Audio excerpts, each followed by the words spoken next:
Hey, everybody, and thank you for joining us for the WLBT Plus Digital News Desk update for October 28th, this Tuesday. I'm CJ LeMaster. Thank you so much for watching, and we really appreciate all of you joining us for today. We have had quite a bit of news going through, especially when you talk about just what's going on right now in the country of Jamaica. And as just moments ago, Hurricane Melissa made landfall. We want to show you some video from that. It made landfall as a powerful Category 5 storm. You're looking at Montego Bay. This is on the northwest shore of the island. Officials describing the storm as extremely dangerous with sustained winds near 185 miles an hour. It came ashore near the southwest town of New Hope and is moving toward the northeast at about 9 miles per hour. Now, Melissa is expected to produce catastrophic flooding and also damaging winds across the island.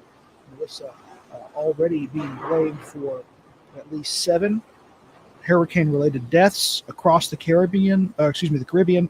Melissa, the most powerful storm to hit Jamaica, and as our First Alert weather team was talking about earlier, it is the actual third most powerful storm in the Atlantic in history.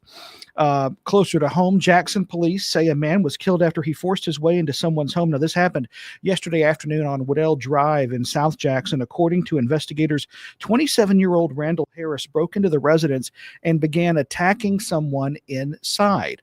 Again, there's not a lot we know at this point, but we do know that resident then got a gun and shot him multiple times. He was taken to a Jackson hospital where he was pronounced dead he later died from his injuries, I should say. We don't know if that individual will be charged at this point. It appears to be a a justifiable homicide situation, but of course police are investigating that incident. In Rankin County, police arresting a man who's accused of shooting into a car at a busy intersection just off Spillway. Reservoir police say shortly after 9 Sunday night, the man pulled up beside a woman's car at Spillway and Old Fannin Roads.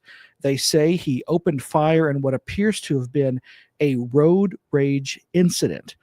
The woman in that incident suffered minor injuries. The man was later arrested in Madison. And here's what we know about him at this point.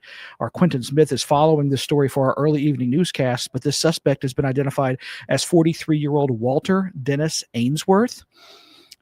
He is charged with shooting into a vehicle, and bond has been denied for him at this point. So he remains behind bars. And of course, we'll have more on him and possible criminal history coming up in our early evening newscasts. More than 350,000 Mississippians will be without SNAP benefits less than a week from now. Now, this is the direct result of the ongoing federal government shutdown. And again, at least 5 other states have already taken action to use state money to continue benefits on at least a temporary basis. The governor of Louisiana has already has signed an executive order last week aimed at retaining SNAP benefits. Here in Mississippi, the Legislative Black Caucus is calling on Governor Tate Reeves to do something similar. Folks they don't need to go hungry. We have a job to do. We have an obligation to do it. And again, we're going to make our plea to the governor's office to offer some relief and copy some of the other states, particularly Louisiana, our neighbor, and what they're doing. Of course, that was Representative Kabir Kareem from the Columbus area. The governor issued a statement that makes reference to politics at play in Washington with the shutdown. He also says there's no simple way for the state to step in and cover hundreds of millions of dollars worth of benefits, though we've seen it again in other states. We're also hearing from some of you about the shutdown and the potential loss of benefits. In light of what's happening, here's what we can tell you about at this point in terms of reaction that we're hearing. Hundreds of thousands trying to figure out how to put food on the table. We spoke with some of you who believe that, look, a government shutdown at any time is upsetting. But this one being around the holiday season is even more devastating for all involved. On Friday, the Mississippi Department of Human Services announced that you would not receive SNAP benefits for the month of November because of this shutdown. If you use benefits, they're encouraging you to go ahead and stock up on what you can before the month ends, because it's unclear if you'll be able to use benefits from previous months. We are still waiting for Congress to reach an agreement to end the shutdown, and there's no clear time frame on when that's going to happen. Those of you we spoke with believe that those on federal assistance should always have a backup plan in case of events like this. You do have families, especially people with disabilities, who really do need food stamps, senior citizens who really do need food stamps. But I think this will make people really wake up and make them realize that they really need to stop just depending on the government only. They need to always have a backup plan. I think it's an absolute disgrace the way the Democrats have shut down the country and denied SNAP benefits to so many people who are Democrats that need them so much. I think they've cut their own hands off and their own feet off just to spite the Republicans who are making the country a better place to live.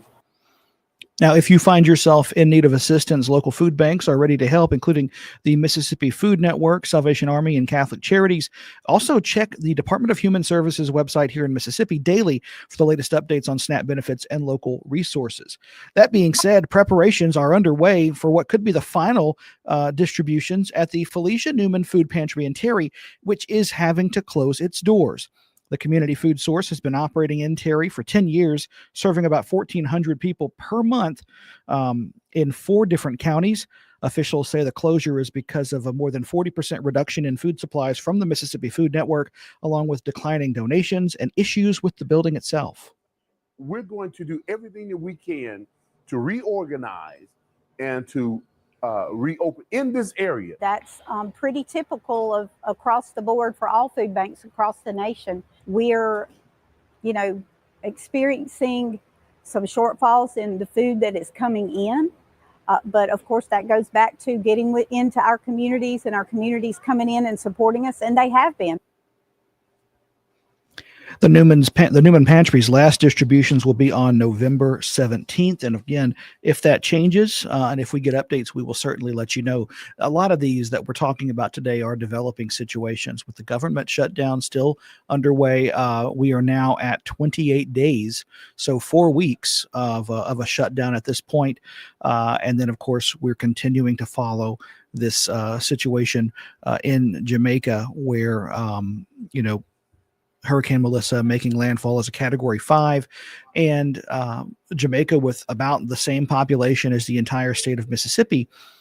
There's not a lot of options. You really can't go anywhere. You can't have a mass evacuation of millions of people from that island nation. And so we're just, really, as we see more information come out, we're just really, really hoping, and I know a lot of you are hoping and praying that it's not as bad there as we fear it could be. We appreciate you watching WLBT Plus, the digital news desk update for this Tuesday, October 28th. I'm CJ LeMaster, your host and your lead investigative reporter for WLBT. For all of us here at WLBT News, thank you for watching. Our first alert weather team will be coming up at 2:30, and early evening newscasts start at 4 o'clock. And for those of you who cannot watch us on Facebook right now, that's a temporary thing. We're trying to get that adjusted. We are live streaming on YouTube and, of course, on the OTT platforms, but we'll try to make sure and get that working because we know a lot of you like to watch on Facebook. Before we let you go, here's a word from our sponsor, Jackson Water. From Jackson Water, is it okay to pour fats, oils, and greases down the drain if I run hot water? No! What if I run the garbage disposal? No! How about if I use dish soap at the same time? No! Instead, hang on to a few containers to store and toss old cooking fat and grease once you're done. Jackson Water. Water for all the time.